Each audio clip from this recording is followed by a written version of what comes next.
Oke, halo sahabat peternak milenial di seluruh Indonesia. Jumpa lagi dengan saya Hoiri dari Kandang Uang Official. Nah, pada kesempatan Q&A kali ini saya akan membahas beberapa pertanyaan yang sudah masuk di kolom komentar video-video yang sudah kita upload di YouTube.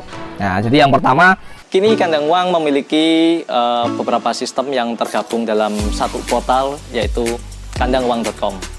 Nah, di situ teman-teman bisa mendapatkan berbagai info terkait dengan artikel peternakan, video tutorial, kemudian toko online, info pelatihan gratis, dan juga info pelatihan yang ada di Kandang Uang. Untuk mendapatkan info lebih detail lagi, teman-teman bisa lakukan login dan klik tutorial peternakan secara gratis. Oke, silahkan dikunjungi di www.kandanguang.com. Dari Mas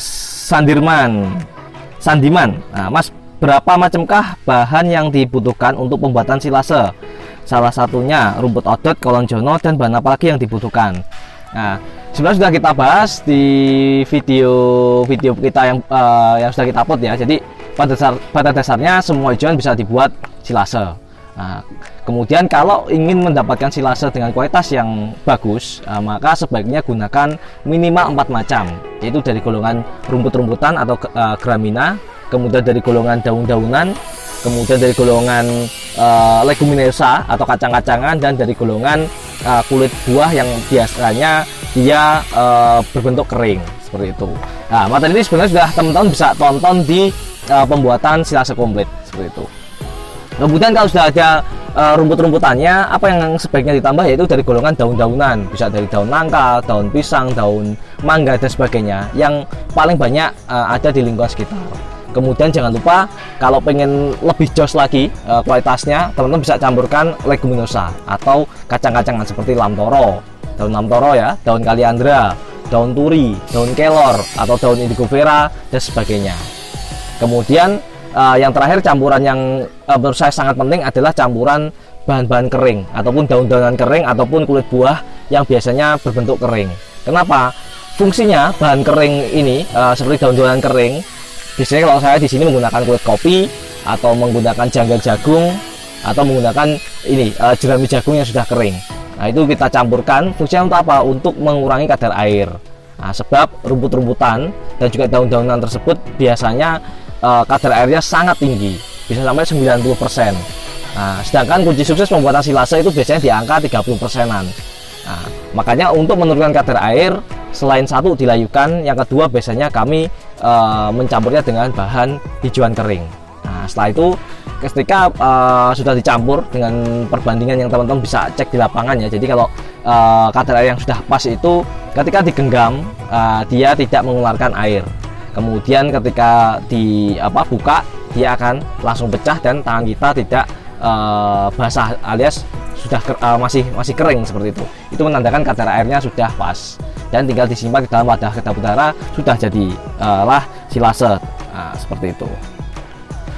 Kemudian yang kedua dari Citra Ponsel, Mas mau tanya bagaimana cara mengolah singkong segar dijadikan pakan kambing biar nggak beracun, mohon ilmunya. Jadi ada beberapa teknik ya teman-teman ya. Jadi singkong ini dia memang memiliki kandungan racun, khususnya cyanida. Nah, biasanya biar aman harus diolah dulu.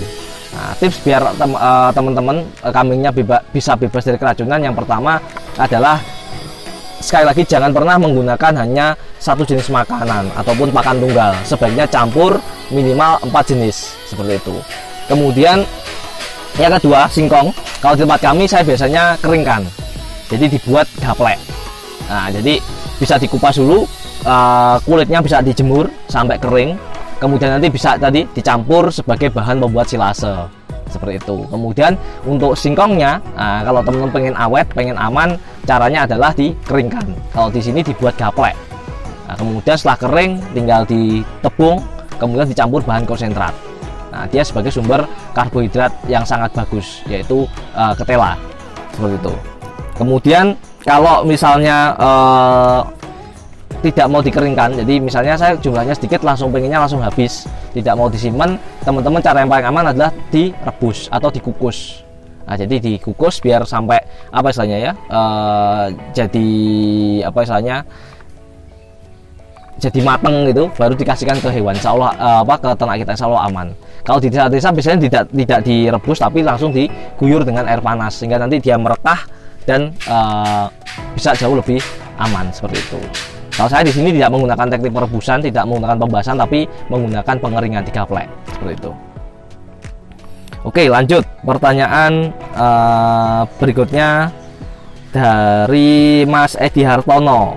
Mas Koiri mau tanya, lebih bagus mana menanam pohon indigo vera dari biji atau dari stek batang biar cepat panen?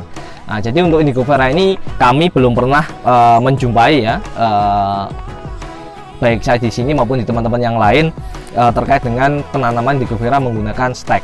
Jadi kebanyakan belum berhasil ya seperti itu. Jadi lebih ke arah biji. Jadi untuk peluang berhasilnya biji, kemudian disemai dulu, pindah ke polybag, baru setelah tingginya biasanya sekitar 30 cm siap untuk dipindah ke tanaman, ke lahan. Buat teman-teman mungkin yang apa istilahnya kesulitan untuk menyemai, bisa searching ya, beli aja yang sudah polybagan seperti itu.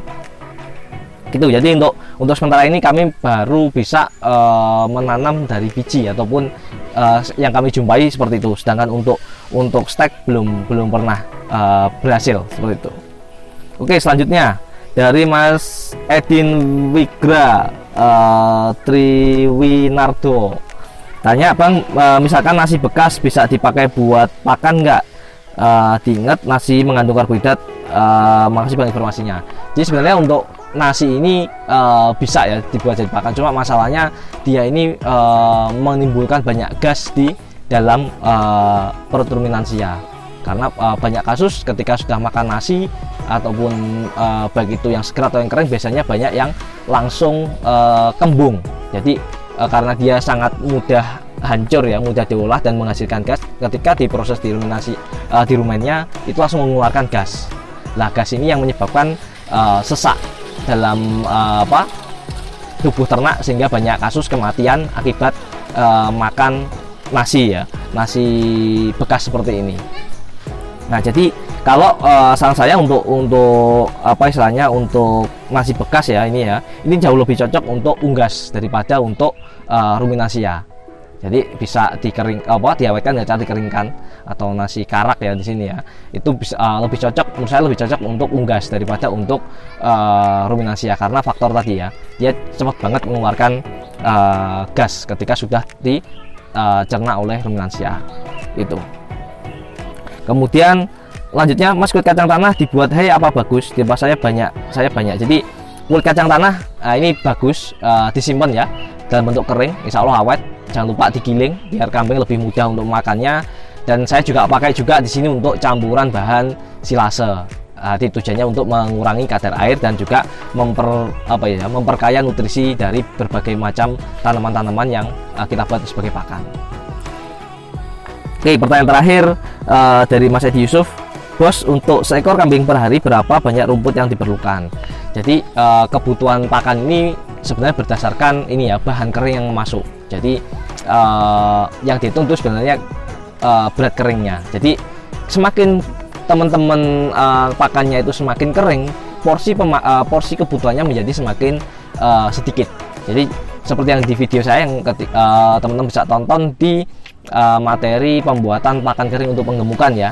Jadi untuk penggemukan di tempat kami menggunakan pakan complete feed itu keperluan sehari itu rata-rata hanya 4% dari berat badannya.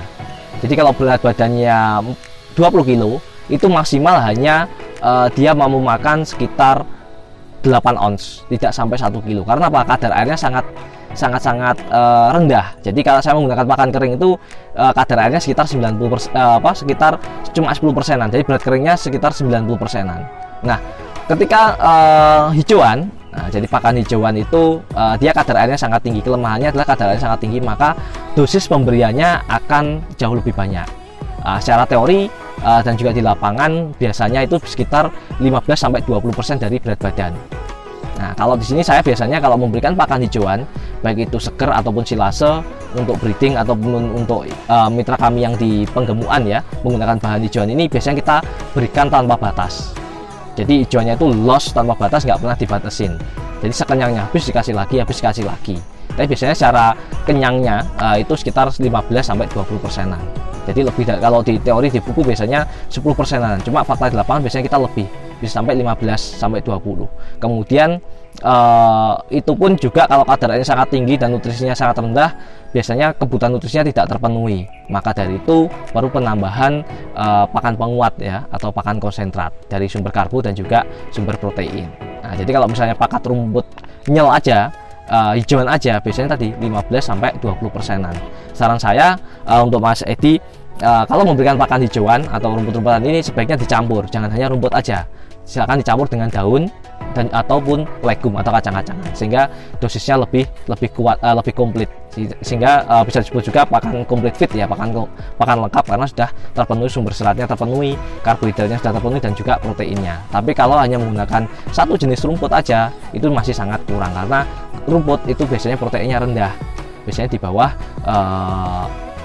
15%-an, beda dengan daun ataupun dengan leguminosa yang dia proteinnya bisa sampai 80% ke atas. Seperti itu Mas Edi ya. Oke, untuk saat ini edisi kali ini kita sudah bahas tadi beberapa materi tadi buat teman-teman yang pengen bertanya, pertanyaannya dibahas oleh kami di sesi Q&A. Kalau untuk pakan, kemudian terkait dengan teknis di lapangan ya, seperti pemeliharaan dan sebagainya, nanti saya jawab. Kemudian khusus untuk materi kesehatan, insya Allah nanti Dr. Sultan ya, Dr. Iwan Sultan yang akan membahas Q&A terkait dengan penyakit, kemudian hal-hal yang berkaitan dengan kesehatan ternak. Oke, itu saja teman-teman. Terima kasih banyak atas perhatiannya. Kemudian jika pengen konsultasi lebih detail, teman-teman bisa juga WA ke nomor kami di 081 13 50 60 12. Oke, sukses buat teman-teman semua.